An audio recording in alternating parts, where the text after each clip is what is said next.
Welcome to a Blue Caboose Station Productions video. We are Bruce and Kay, passionate artisans dedicated to breathing new life into treasures of the past.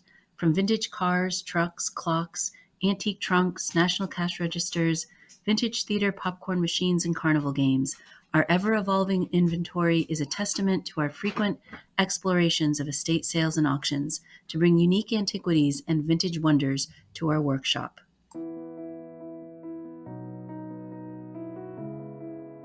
Bruce's passion for antique carnival rides led us to the pursuit of a 1946 Ellie Bridge Model 12 Ferris wheel, originally designed to be easily set up and taken down. Many ground-mounted wheels were scrapped with only seats salvaged for other uses. After finding a wheel for sale, we negotiated a deal to acquire it. Bruce realized essential tools for disassembly often become lost over time, prompting him to seek help from a gentleman who repairs Ferris wheels. This new friend provided valuable drawings and photos of the necessary equipment which Bruce was then able to fabricate here at Blue Caboose Station. Although the first deal fell through, another opportunity arose soon after. This video captures the adventure of inspecting and bringing a 1950 version of the same wheel home to our workshop, with the crew that included Bruce, Pete, Don, Sierra, Rocky, and myself. Enjoy the video. Here are a few photos of the wheel and the seats and a short video clip of it running when we went to inspect it and to try to make a deal to purchase. Here is a photo of the wheel at night when we arrived, having made the deal, 1 week later to disassemble as we were dropping the trailer and tools off at the park. The next morning, the first thing we did was to set ladders on the tower and secured them with ratchet straps. The next thing was to remove the loading platform and the idler pulley that holds the tension of the drive cable so that the cable could be removed. Don was working on the platform while Pete and Bruce were working on the idler pulley removal. Here they are feeding the drive cable off after removing the idler pulley. There goes Don, he has some of the platform off, and Pete and Bruce kept feeding the cable off. At this point, it was time to remove the seat pins so that we can remove the wood rims, and then we'll be removing the rim angle pins at the same time. We will put the seat pins back in loose to keep the wheel together, to be able to spin the wheel doing every other spoke so that the wheel does not become too unbalanced during the wood rim removal. It takes 2 revolutions of the wheel to complete this. Here are the wood rims on the ground after removal. Next, we removed the short cross cables and parallel cables from the spokes. At this point, we would basically be ready to start disassembling the rim angles and dropping the spoke pairs down. But we had been advised by the friend that helped us with the derrick drawings that if your hub spoke pins are rusted in, as these were, we should remove the hub rings and remove all spoke pins and replace them with bolts of a smaller size, because the pins are not easily accessible from the outside. First, Bruce tried pounding one out, but found that hammering them back and forth together with Pete was the solution to drive them out. We are at the end of the first day, and you can see one of our helpers is napping while the other keeps a keen eye on our work. Now it's time to pack the truck and head to our overnight accommodations, one town over.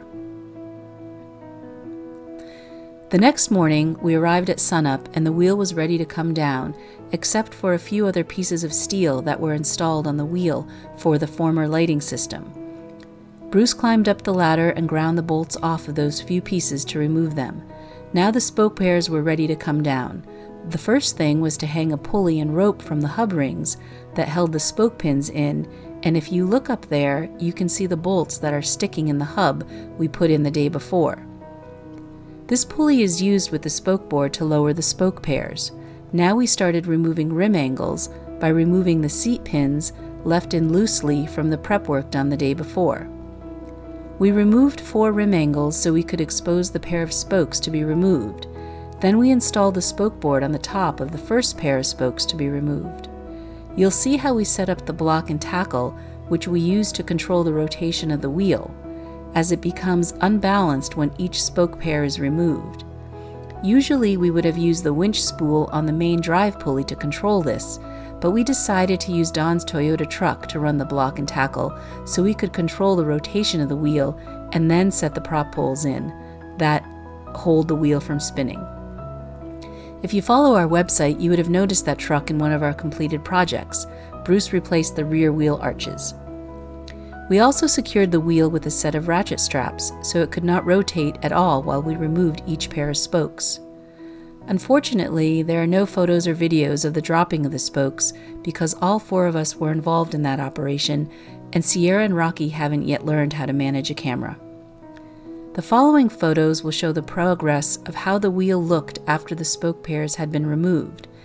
Now that all the spokes are removed, the next thing to do is to hinge the axle and the top halves of the tower down. That's what we use the derrick system for that we created back in the shop.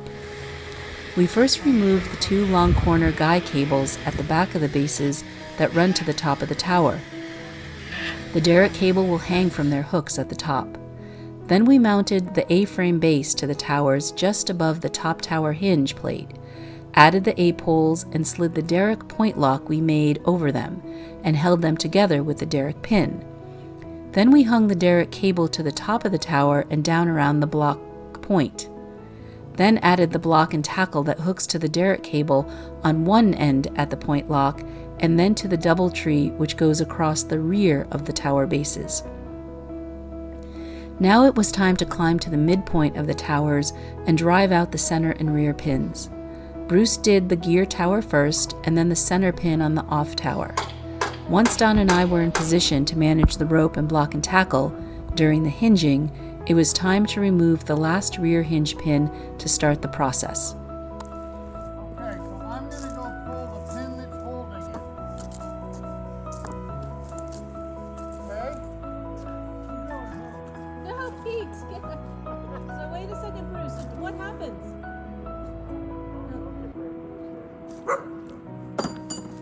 Once that pin comes out, Yeah. it wants to go It wants to go that way. Okay.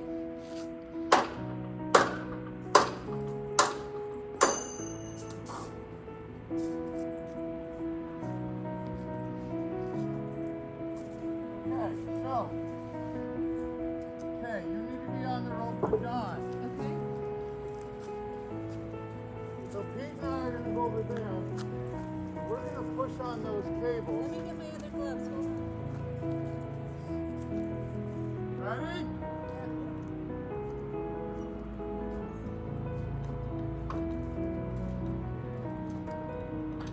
Pull.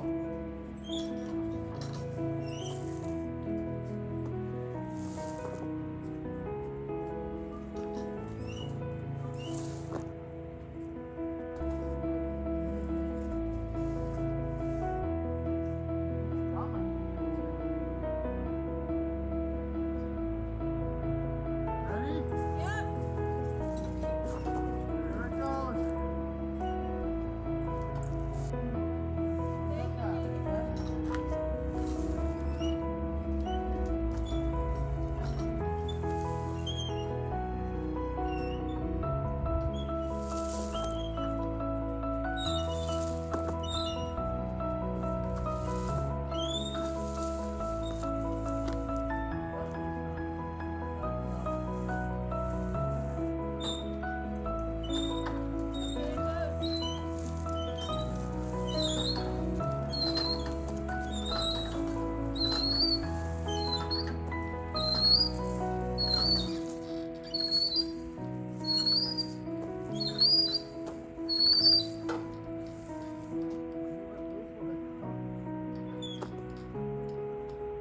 Let it go?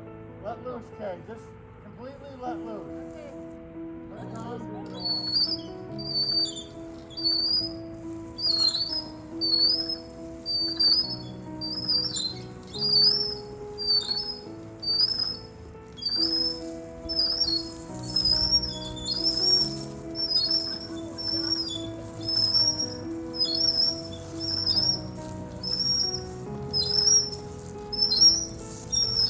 Okay, I'm almost at the end of my rope. Take a bit of a rope. That's okay, Kay. Let it go. Okay, I'm letting go.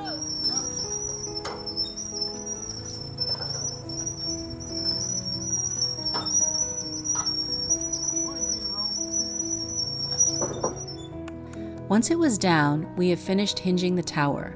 With the use of an 18-foot derrick pole, we hinged the derrick up and over the top so we could remove the block and tackle. We leave the derrick still attached to the towers and then attach the block and tackle down at the far end of the hub rings. We take up the slack, pull the last 2 hinge pins, and use the block and tackle to control the mast rolling down the knee braces and run boards to where it ends up on the ground. Once down, you can easily remove the derrick from the towers. Then we removed the 2 wind braces and their A braces and slide the top tower sections off the axle and brought it all out of the way. Now that all of that was completed, the only thing to do was to continue to take apart the gear tower and the off tower. After the drive and brake system are removed, we remove all the base pins so we could slide the 4 bases out, freeing up the 4 knee braces at the same time. At this point, all the pieces are laid out on the ground. It's time to load up, but it was getting dark and we needed to clean up. Arriving back on the 3rd day, we were up against inclement weather, a steady cold rain, and also down 1 man. Thankfully, we did have help from Eric, who worked at the park. With his bobcat, we were able to load much of the heavy pieces quite efficiently in the rain.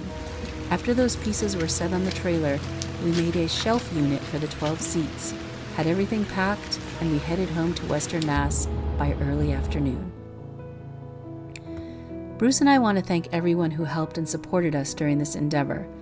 Pete and Don for their patience, strength, and all-around positive attitudes, to Eric for his help with orchestrating this transaction and for his support from beginning to end.